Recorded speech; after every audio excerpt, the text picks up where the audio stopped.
Great to have to meet you all or and to get to know you. Yeah, it's interesting because I'm gonna share. I have this commercial production company that's been at the bleeding edge of making content and immersive experiences, and it's really 20 years for me now since I started Missing Pieces, and um, but we're not going to talk about that today at all. I don't think so. I mean, there we could sort of it's like here's how what I found over here came back to the company, or here's what's interesting about this in relationship to business. But really, this has been kind of like I say this is like a side quest that became like a big deal, and it started like Dad was saying with these experiments, and I call them AI experiments to this day. So yeah, I'll share a little presentation that I prepared here for you specifically. But I would love your comments and thoughts as we go so that it's interactive. I don't like to feel like it's a one-way thing. Part of the joy of this is the communication and the reactions because these videos are engaging with the culture in a particular way. So um, I think this is like the key question. This is the Carl Jung quote, and I come to this often, and it's really like, what myth are we living in right now? And it seems that unfortunately, for our current predicament, we are in the distracted while destructing myth. There's Prometheus, which you can go see, but everyone's on their phones, so nobody's looking at the painting, and that's kind of like where we're at. Obviously, this is an AI interpretation, but it's to ground us in this central question, which is we need to know what myth are we living in. And I believe this is the myth, and I believe we have to change that. And this is surprisingly where AI will come to be an ally, as controversial as it is. So the battleground is, as we can see, our imaginations, our feeds, the algorithms that are tearing us apart. In a way, it's like our sanity, our sanity is at stake. I think a lot of us feel this this sense of gloom and doom scrolling, dystopia in the culture. Every future is a dystopian future right now in the culture. It's not sustainable. It's not a great way to do it. And so I've been on this trip for a number of years and finally found a way to express it, with this deep belief that another world is possible. There's a Charles Eisenstein likes to say the more beautiful world our hearts know is possible. Like that feels really like a bridge. And with AI, I found a way to respond to and to anticipate the culture in near real time, not quite real time, but near real time. And this is, what started with giving Trump ayahuasca almost 2 years ago, um, has turned into, somewhere between 100 and 200 million views on these videos that I make myself, um, that I do it as a creative service. I don't really make money doing these, and that I feel are important because in responding and anticipating the culture, you get to ride the culture and also inform the culture. And so I have let's say two verticals, to use an industry term. One is revealing the hidden darkness of our present world, and the other one is imagining a different world is possible, which is the last slide. And so I'm going to show you, because I like, the show not telling, and I think the videos are where the alchemy is. This is the alchemy of AI storytelling after all. What is alchemy but the elevating the base elements to the highest purpose? That's the original sort of like term for alchemy, and that's what I really believe I'm doing with these videos. Um, I'm trying to, as they say in alchemy, transmute the culture. If you've ever heard, transmutation is, again, you're taking this very muddy, sticky stuff that is the culture, and you're elevating it to the highest possible version to reveal what is the truth behind the thing. So how does this work? Well, let me give you one or two recent examples. Is everyone familiar with the recent, I mean, I think at this point everyone's familiar with Palantir, the company, and Alex Karp, its CEO, Peter Thiel funded. Um, Recently, a couple of weeks in mid-April, this post summing up this book by Karp that they posted went viral. And part of why it went viral is because it was really blunt and really kind of edgy and daring for a private company to go this far in its manifesto. And I thought, well, let's just take it all the way, like they're kind of like emboldened, and we've seen Karp a little bit erratic in interviews. Why don't we just take it all the way and reveal the full um, extent of what he really thinks? Because there's a kind of contempt for current society in his tone. And now we have the ability to do that. So, within hours of this thing going viral that weekend, I was hard at work. And by the way, this isn't like pressing a button and doing a bunch of prompts. This is like all the same tools and all the same workflow that I've learned since I went to film school. You have to edit every single beat. You have to find the right script, the right voice. It's just quicker, faster, but it's all being kind of handcrafted. I'm just, instead of a camera, using a prompt, first stills, as I'll show you, and then videos. So what does this Palantir Honest Manifesto look like? Well, and this is in the vein, again, some of you who are in the marketing world know about the manifesto video. The corporate manifesto video, the classic corporate manifesto video is the CEO or personality kind of walking and showing. We all know this format. So it's a familiar format where they're addressing the camera, but here again, we're taking it to the ultimate degree. Here we go. Listen up, losers. Stop pretending it's a democracy. We run things. Give up the illusion, and in exchange, we will bring you order and efficiency. Yes, we'll own you. But do you really want to be free? Trust us. We know what to do. While Silicon Valley was feeding you dope and free email, we built the architecture of empire. Welcome to our world, motherfuckers. We aren't here to protect your privacy. We are here to enforce supremacy. We are the ledger now. Every tax return, every Medicaid file, every license plate, every crossing. Your president signed it into being with a pen in March.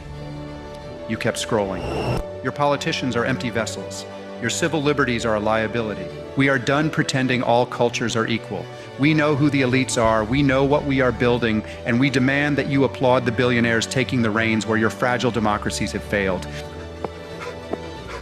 You may be wondering whether we are evil. The truth is, as evil as we seem, we are mere pawns of the dark forces. We sell them our souls for power, and we get to rule this realm. Welcome to the Technological Republic. You can stop scrolling now. We already have everything we need. Try to unplug us. We dare you. Now get the fuck out of here, you peasant.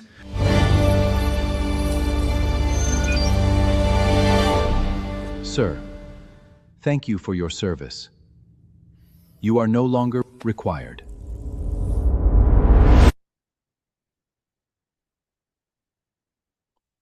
I'm curious how, I'm going to stop it here, and I'm curious how that one lands with everyone. Yeah, so Wow. this one's harsh. Yeah, the twitches are good.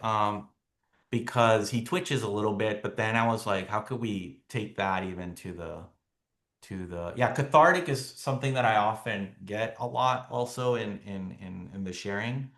Yeah, the dark forces, Shauna, that's a kind of metaphysical term that I tried to introduce there, which is the sort of the thing, the darkness that's influencing these people. So it gets a little bit more kind of trippy and metaphysical. But I just wanted to kind of plant that seed that, like, who are these guys serving? What is their ultimate intent? And I also, because And I milk often and say that. cream and butter. Oh, do we have someone on mute or saying something? Yeah, Black Mirror comes up often.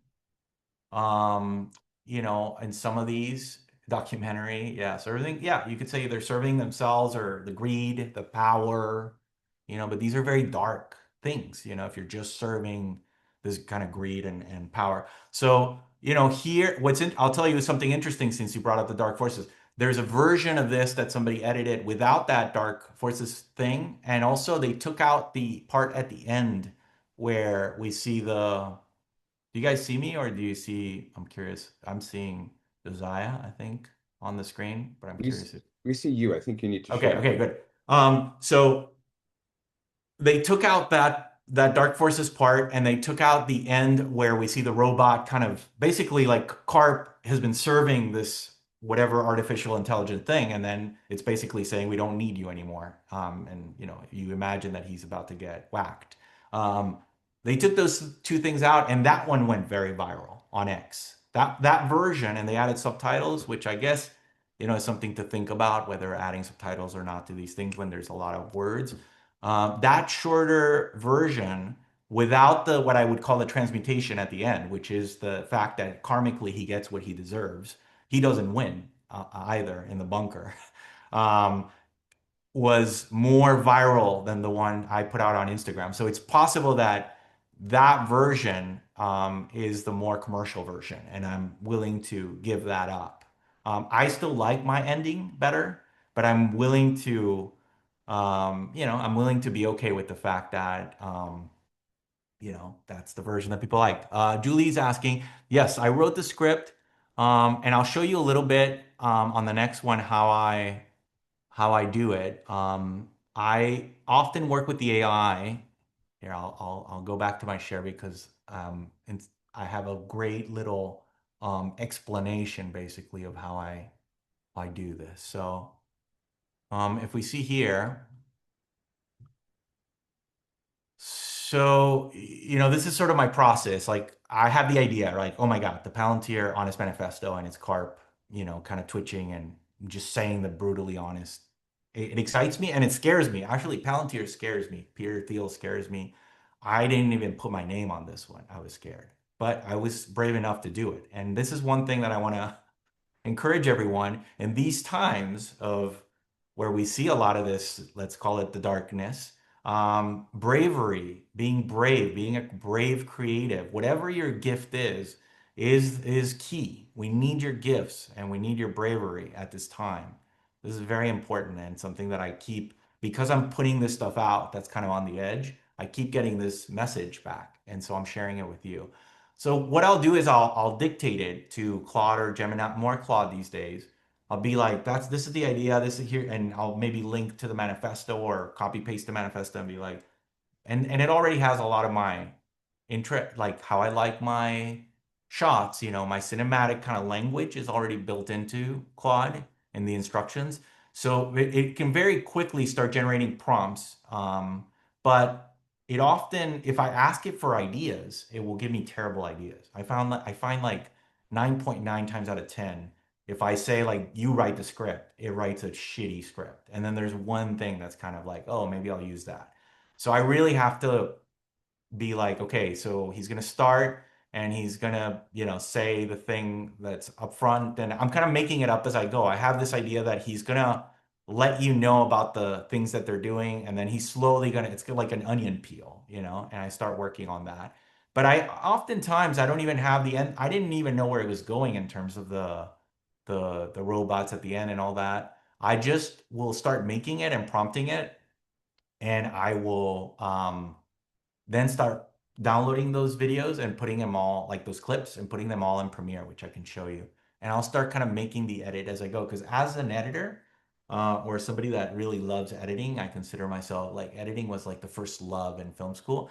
The that ability to see it in the edit and to know where it needs to go helps me a lot, And I'm tool agnostic, so I'll show you the current sort of suite of tools that I'm using, but it changes all the time. In fact, it changes every couple of weeks.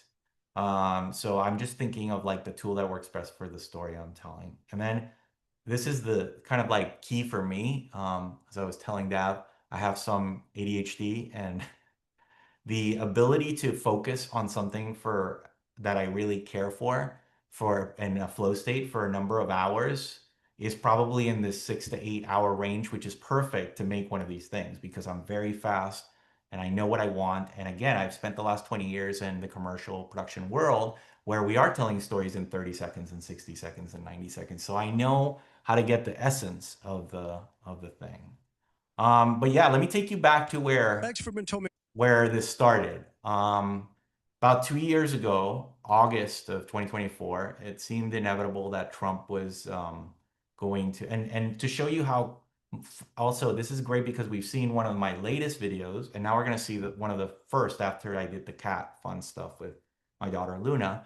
I had this idea of what if Trump took ayahuasca? And this is kind of like a classic rip from the 60s, you know, of like, oh, if we just dosed all the politicians, the world would change overnight, you know, which we now know is not true because all these people in Silicon Valley and all these rich people have been doing all kinds of ayahuascas and ketamines, and they're not, it doesn't seem to be dealing at all with some of the deeper aspects of their dark triad personalities and narcissistic sociopathic behaviors. So, but it's still a fun thing to think about. And I could see that Trump was kind of gaining momentum, and I was kind of coping with the fact that he might do this again at that moment. But I also thought like it was the first time because of Grok, actually Elon's free speech absolutism, where you could do these people. You know, you could kind of render a Trump or someone for the first time, as crudely as it was. And I just had this idea, and I thought, work, and same thing that I've been doing till the Palantir one, like made it in 3 or 4 hours, put it up, and then, you know, next day I woke up to like 30 million views, you know, on this thing. And it kind of like blew my mind that like, wow, this is where we're at. Like you can make something by yourself that speaks to the culture, and a lot of people will watch it and react to it, and it'll become part of the conversation. And that kind of awoke me to what the possibilities are with these tools and how well positioned I was to do this. And again, with this particular bent lens of revealing hidden truths and imagining a different world as possible. So here we're going to go on a journey of both with Trump. As crude as it is, I want to show it to you because it's sort of the origin, and it also still tickles. It also still does something interesting. Expertman told me to go to Peru and do ayahuasca with his shaman. I thought it'd help with the election, give me that edge. But what happened next, I wasn't ready.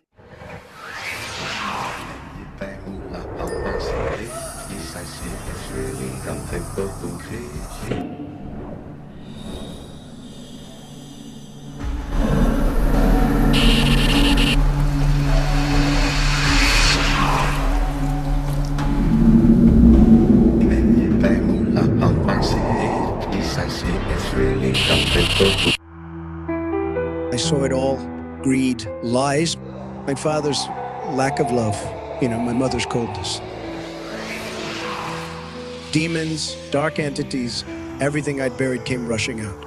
It was brutal and life-changing. So I left politics to heal myself. I gave away most of my possessions, and I went to India, meditated with the gurus, met all the mystics, studied all the metaphysical schools, seeking the truth. I did every therapy, somatic experiencing, breathwork, and parts work. You wouldn't believe the things I tried. I purged everything I thought made me great. Slowly, the suffering started to fade. I started sharing what I'd learned. I created something bigger, holding space for others, an intentional community, and I led with love, guiding people to reconnect with their higher selves. They say I'm the greatest shaman now. Nobody does it better, and maybe they're right. It's a new kind of winning, one where I lead others to peace. I'm curious, how many of you read, let's take the poll. How many of you, yeah, the dialogue is coherent. If only is another thing that I hear a lot in my videos. If only, what if only. Yeah, you could see how limited things are. But I'm curious, how many of you read him as there's because I made it so quickly, there's a kind of split in the reaction. Many people think he's actually healed at the end, and many people think he's just a still a narcissistic. He's now just a spiritual narcissist, which is a thing, and is just like doing a different version of the cult. So I'm curious, like, how do you feel? Do you feel he's healed, or do you feel he's just, a different? Yeah. Okay. Great. Okay. We have a very specific. Yes. Great. Yeah. I think the giveaway is I'm the best shaman. Like, you wouldn't say that. You wouldn't say that if you really were the best. I like that he pronounced it shaman too. I just left that in. Yeah, and we know, and here's the thing. This one hit a chord with the um I don't know how many of you are in these communities where it's like, I call it the Bliss Express, like Tulum, Bali. It's kind of like the nouveau um Blissy sort of workshop to workshop crew. And they wear, sometimes a lot of hats and all this stuff. So yeah, to Illuminati, exactly. Somebody's in on it. So um, it kind of like is making a little bit, it's poking at it at that too. So a lot of people saw that as well. Yeah, there's a variety of hats and sizes, and they signify different things in that world. I was also a little bit fed up with that because I've had a few friends that I've kind of lost to that. They're always now on a workshop or in Bali, or now they're in Tulum at some fucking drumming party, and I'm like, God, like what happened? Like how long? I'm all for healing and doing like deep healing. We need the healing in the culture. But if you're just on the Bliss Express, as Jamie Wheel actually coined that, and he criticizes that scene a lot because he's also seen it kind of derail. It's not good either. I want to show you. I want to come back to like the present moment because that's where we're at. But I also want to show you something interesting, which is after I did the Trump ayahuasca, many people were like, "Well, what about why Last time he not told me to take go to Peru and do ayahuasca with his shaman. I thought it helped with the election. Give me that edge. So here's Joe Biden. I don't know if you remember this moment, but Joe was in the Amazon at the end of his presidency when cognitively he was starting to show some issues, and he just walked off into the Amazon, and he kind of went the wrong way. And I thought, you know what? Let's take Joe, but let's not give him ayahuasca also. There's this kind of like I like this idea of like the jungle as the medicine. So, because people were like, "Oh, you should give everyone ayahuasca now," after that one became viral. And I did Elon also, but then after that, I was like, "No, no more ayahuasca." So in this one, it becomes about Joe, and I'm going to show it to you because I want to show you that it's post. I'm really trying to do something that's post politics. I don't. Some people now, because I've been hitting the let's say the right harder, or Trump and specifically MAGA really harder. I'm a specific, they want to box you in, but I want to show you here, like, this is a good example of like, this was an opportunity to do something interesting. And here's what I did. Where am I? Who am I? I'm going somewhere. I was looking for them. I was looking for me. Who? Who's that? I'm tired. I'm scared. What was it all for? How long has it been? I don't miss them. The forest is calling me now. I can finally hear the birds. What was I just thinking about? Thoughts. Just thoughts. No more. Exist in the moment. I'm just an ant. I'm a snake. I'm the jaguar. I am the tree. The forest is teaching me now to listen, to feel, and to embrace the unknown with open arms. It's time to let go, to surrender. I'm not afraid of forgetting, of being forgotten. I am not afraid of dying. I am a part of everything. So it becomes like a meditation on, yeah, it becomes like a meditation on losing your mind, but finding something deeper. And that was such an opportunity to do that. And that one too did very well. And I felt like I kind of took him took him to an interesting place. Yeah, so Karen is bringing up one of the points that I often get, and I'll show you like some of the more hard-hitting stuff recently, which is that are these people beyond redemption? So we have very divisive figures that are obvious. I could do this without these people, and I have. I've made a bunch of them that don't have any famous people. They don't do as well. It's very clear that what people are responding to is that what I'm saying through these people is impossible right now. You just cannot imagine these people saying these things right now, and therefore, I'm playing in a very delicate line with again bravery and responsibility.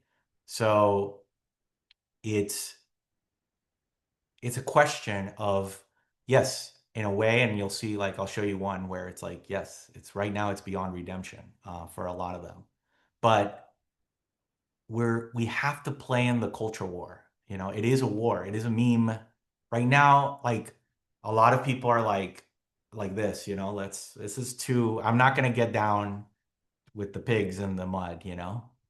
And I feel like we have to do that. Like we have to find ways. Not everyone's doing a different thing, but I feel called to go in there and figure out how to wrestle with these people because truly the way that, for example, the White House uses AI as propaganda is really really crazy, and so it's already happened in Iran. We saw Iran with the Legos. I'm sure many of you saw that, like the Lego movies. So if And well, hope you're doing better. we want to put it, yeah, thank you. Okay, so we can come back to that, and I'm happy to talk a little bit more about that because I think it is something that comes up, and it is it's an important thing. We have to address it. But I will show you now something a little bit more hard-hitting and recent that I think is important and is not so redeeming, let's say. Doesn't have the redemption arc that we just experienced. So here we are. Today I showed you the Palantir one. Okay, so this is happening June 14th. I'm sure at this point everyone's aware of it. UFC is having a fight, Freedom 250 at the White House. And when I saw the renders, these two renders came out about a month ago. I thought, what if, it's usually a question. What if Donald Trump used, ayahuasca? What if Joe Biden lost his mind and found something else? What if Freedom 250 was a fight for the soul of America? And so what we see with this in particular these days is the cruelty isn't on display.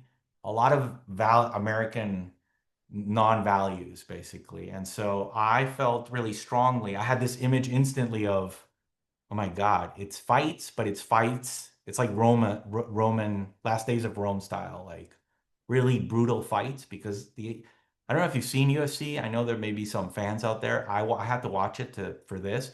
It's pretty intense, like pretty bloody and gory.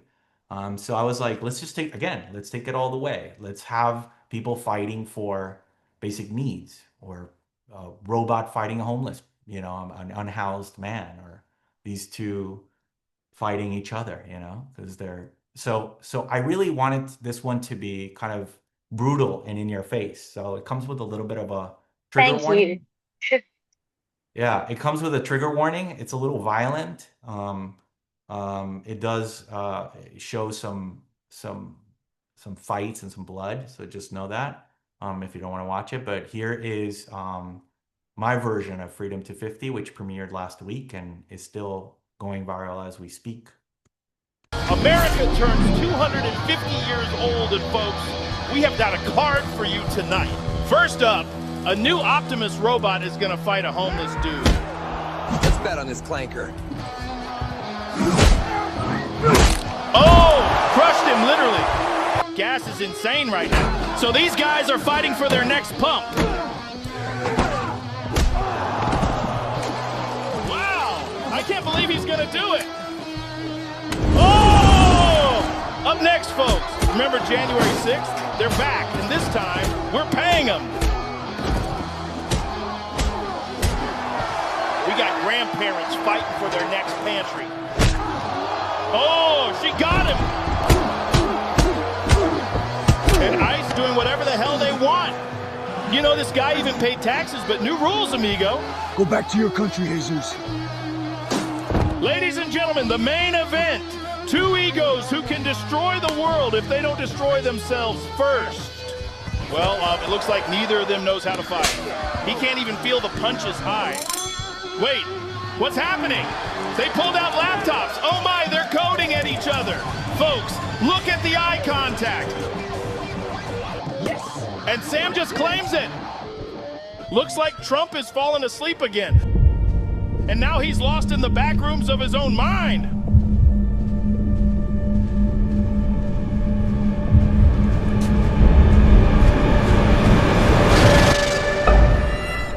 We're negotiating with the many hundreds of biotechnology. Oh, it was just a dream. It looks like Trump is now trying to incept himself. Building the cures for.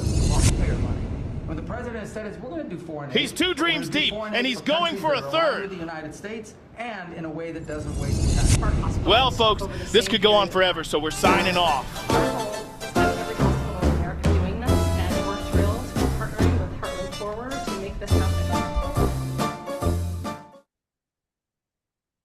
That feels like where we're at right now, you know? Yeah, so that was, Sarah, that was something, oh, thank you. That was something that a friend of mine, a producer, Dan Janvey, suggested. He's like, you should use the real footage because the real footage is so insane at this point. And I got that idea. Initially, I was going to have like UFO, because the UFO thing is also very in vogue. So I was going to have aliens kind of come and be like, what the fuck are you guys doing? But I thought this was a better ending. And yeah, I mean, it was not fun to make that. And I'll show you how a little bit. Let me just look at the, let's see. So yeah, I see here. Yeah, real life is more insane than fiction right now. I think we are, again, I think we're fighting there is a battleground, and the battleground is our sanity and our imagination. So it's like, so we have to put up with it. And if all we have is satire, let's say all we have is, I don't know, South Park and things like that, right? For me, satire oftentimes deconstructs but doesn't propose a new thing. And here you could say I'm doing that in this one.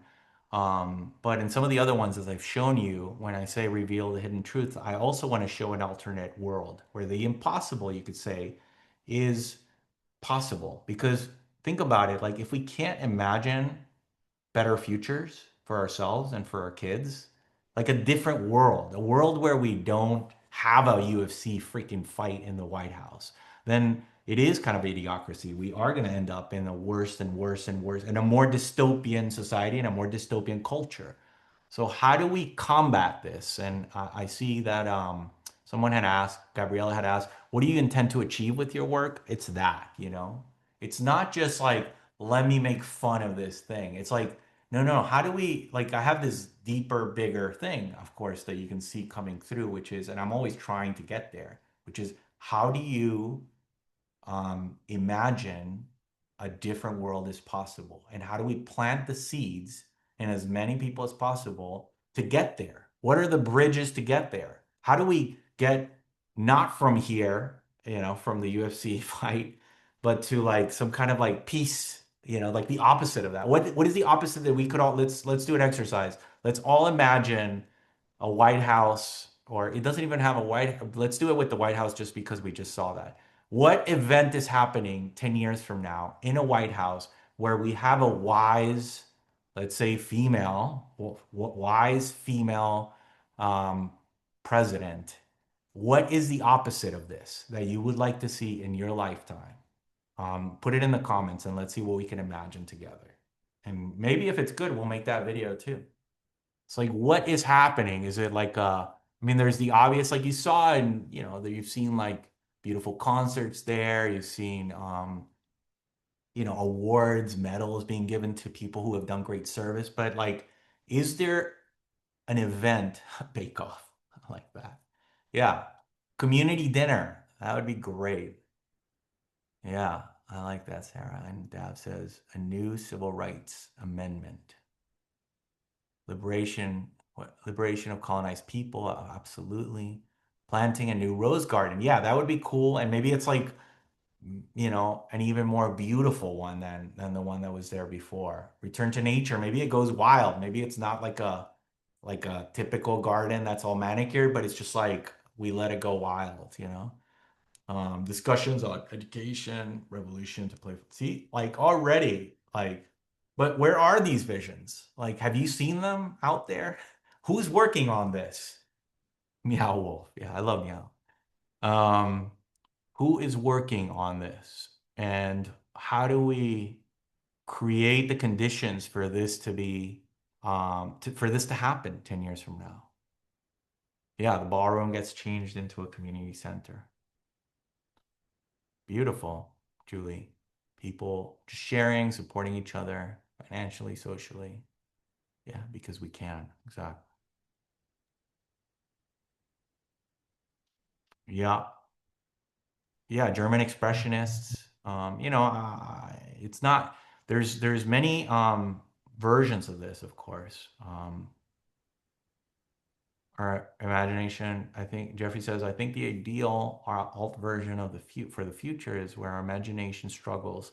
Plenty of imagination for dystopian futures. Okay. Yeah. So Jeffrey, I'm with you. I'm not saying let's not make any more dystopian movies.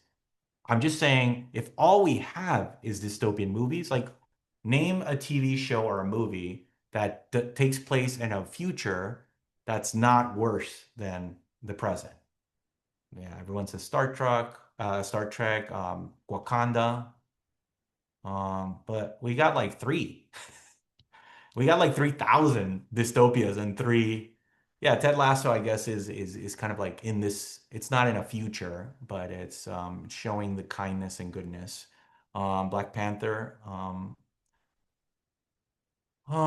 So yeah, so this is the issue, Jeffrey. It's not just like let's not do more dystopia. You can't tell creative people. I'm a creative person. I work with directors at my company. You can't tell them what to do.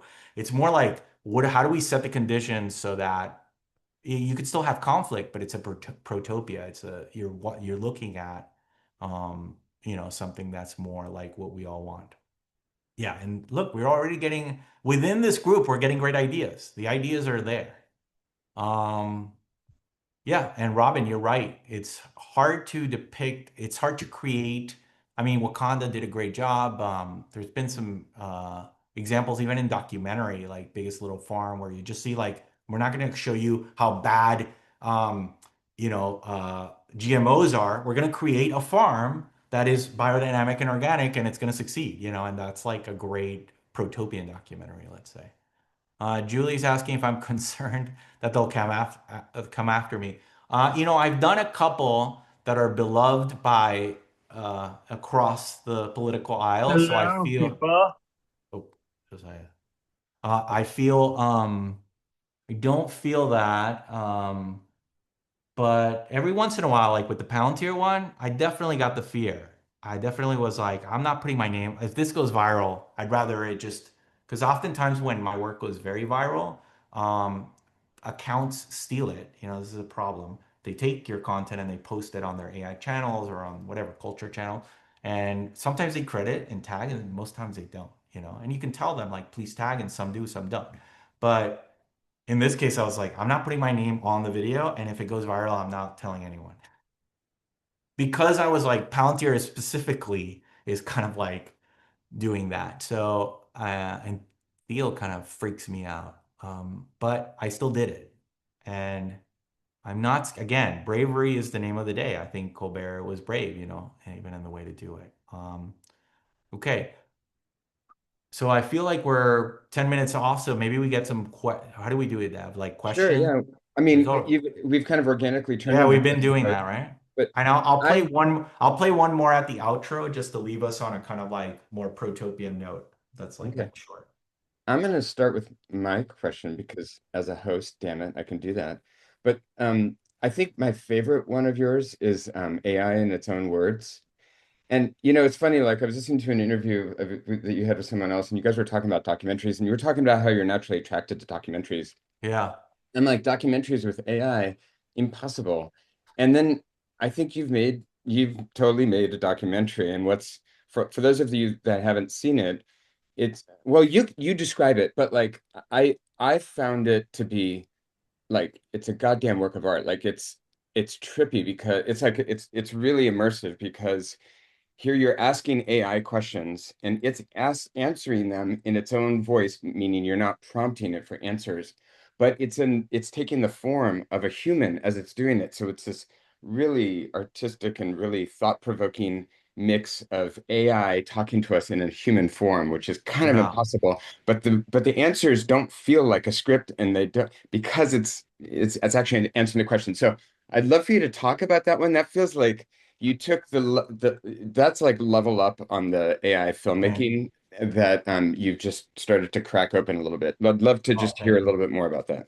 Yeah, I'll just say that oftentimes I'm reacting to new technology as well.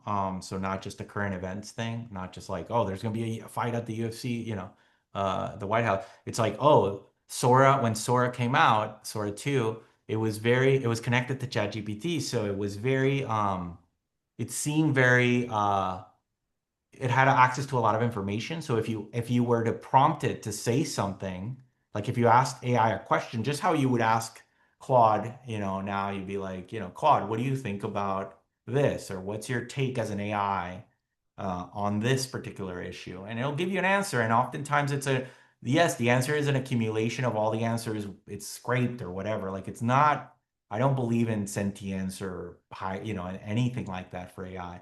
And oftentimes I'm kind of like using it kind of like, come on, just do the thing, like I revere it in that way, I'm just it's like a tool and I'm just trying to imagine this thing, and get to this thing.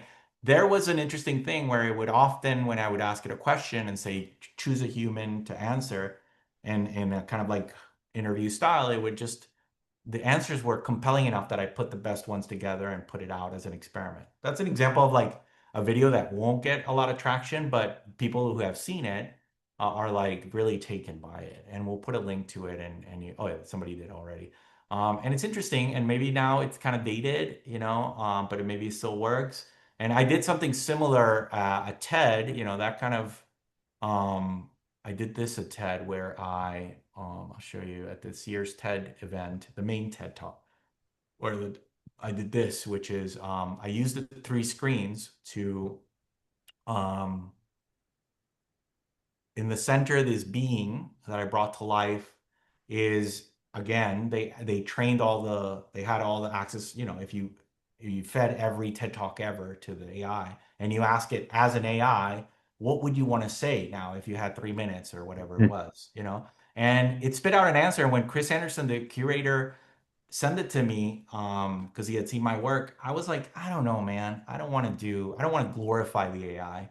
But when I read the answer, it was good. It was good in the way that like it reminded us of what is important as a human. And so I used the two screens as like a juxtaposition of man, like the violence and the pain and the hurt, like the two things sort of juxtaposing. And it was a very effective. I have a cut of it that I can share that's linear, but it's almost like an art piece. Like it really functions as a three-screen piece. And it was so powerful to see that there. But that's kind of like where I took that idea to the nth degree. I see there's a question. Who had a question? Yeah, folks, just turn on your camera. I think it'll be easier for him to Yeah. interact. Raise your hand. There's I a couple saw a people. raised of hand. Oh, Karen. Yeah. Hi, Karen. Hi. Yeah, this is awesome. I love it so much. Oh, thank you. Um, yeah, I just want to say two things. One is, yeah, you're a proper artist. So you seeing like the positive like outcome at the end, even in the dire, is more of a reflection of you and your where your mind is at than the characters that you have, in my opinion. And yeah, I with my work as well. I've kind of spent time like looking at how bad things are through satire with my work like Consensus Gentium. But Mm. also I kind of say that you know, if I grew up on stories around AI taking over the world and robots taking over the world, it's like, duh, this is the world we fucking inherited. And it's like, yeah, it's about developing, using imagination to create these alternatives because it's directly correlated to like why it's called programming and our Yeah, yeah, yeah. subconscious. So that's what I see as part of my responsibility as a storyteller. Beautiful. Yeah, so you said so much great things, but those are the two things that really visit I wanted to say. But I let someone else speak, but really, really fucking love it. Oh, thank you. I appreciate that. I feel you. Well, thank you. I know we have we only have so much time. Somebody's asking about the tools. I use Claude for the dictation and some of the prompts. I use primarily for images, I use Nano Banana Pro, and now the ChatGPT 2 is actually quite good. I think this last one I did with ChatGPT 2. The two main current video ones. Then once you have the here are Seed Dance 2, I think is the best model right now, and Kling 3. And the advantage of Kling 3 over Seed Dance 2 is that Kling 3 will let you upload will let you work with these known figures, while Seed Dance 2 will censor them. So I often have to combine both. Like in the case of the UFC fight, I kind of have to use when it's anonymous people fighting, I could use Sea Dance too because it's more realistic and more powerful. And then when it's, Elon, not being able to fight because he's too high, Sam, I have to use Kling 3. And then I use 11 Labs sometimes to clone voices um, and to do some sound work, sound design. And then depending, sometimes I'm using songs that I'm syncing that and sometimes I'm not. So yeah, I that's like the current toolkit, but my process is a lot more, like you say, emergent and disorganized than I think people that I've realized. My workflow is kind of messy, People are very like neat and tidy about it, and I'm not. Um, so Naomi? yeah, what do Yeah, you think? Naomi asked a question a long time ago. Naomi, did you want to Oh yeah. ask it about the viral platforms? Or I can ask it if you want.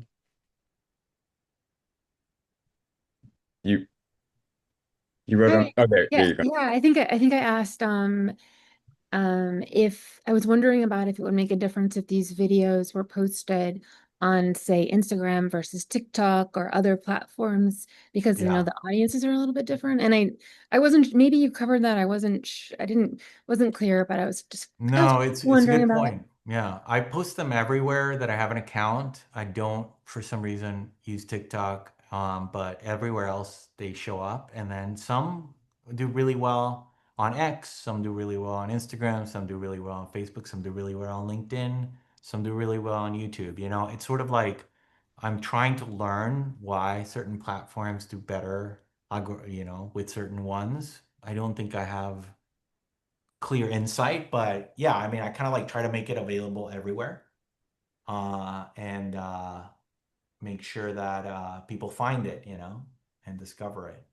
But it's been interesting because it's like it puts me in this like creator, like space, which I feel like, I'm 45, I've run a production company. It's like very strange to all of a sudden be like, on YouTube trying to figure out how the algorithm works. But it feels kind of important these days, because again, like, you do it right and you have the right message, and all of a sudden, I don't know, at this point, some of these videos have been seen by 30, 40, 50 million people. It's amazing. Like I can't even count it because people just take it. Um, so yeah, the short answer is everywhere except TikTok, and maybe I should start posting on TikTok. I want to Hmm. leave you with one. I know we have 2 minutes, Yeah. and I want to leave you with the Love Force One, which is I call it an oldie but goodie, but it's kind of like feels like a little bit manifesto-y of a lot of the things that we've talked about. This was inspired by the uh, gift slash bribe that was given to Trump, the $400 million plane, and I just had this vision of what could happen on this plane. And I just, again, back to the Bliss Express and the Illuminati, it's a little bit of that with a twist. So here is Love Force One.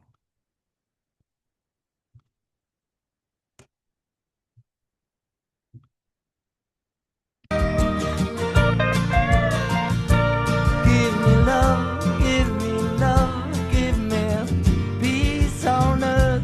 Give me light, give me life, keep me free from birth. Give me hope, help me cope with this heavy load.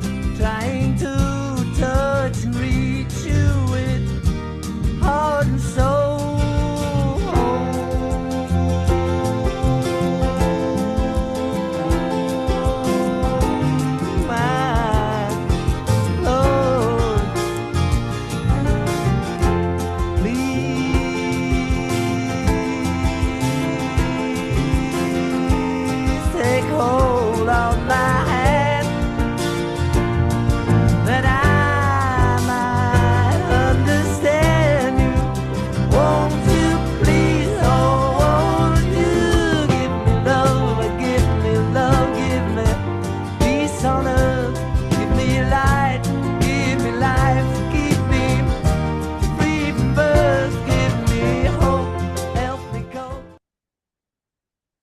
Yeah, that was before we could do voices, you know. But that's really kind of that one really does all the things that I want it to do, you know, and kind of again like in the transcending all things. Yeah, so that's I can't. I mean, that's if I want to leave you with something, it's yeah, be brave and find, and the world needs your creative gifts right now more than ever. And I know there's a lot of interesting creative people here. So whatever your gift is, and it doesn't even have to be like art gift, just whatever your gift to the world is, it is very needed at this time. So however you can express it, put it out there, make the world slightly better, get to that protopian bridge. I highly encourage you to do that. And thank you so much. Thanks for having me. Thank you, Ari. What an amazing, really thought-provoking and inspiring presentation. So let's keep the conversation going. There's some good LinkedIn's in there. Please keep connecting, and we'll see you guys next week and carry on. Thank you. Thank you all.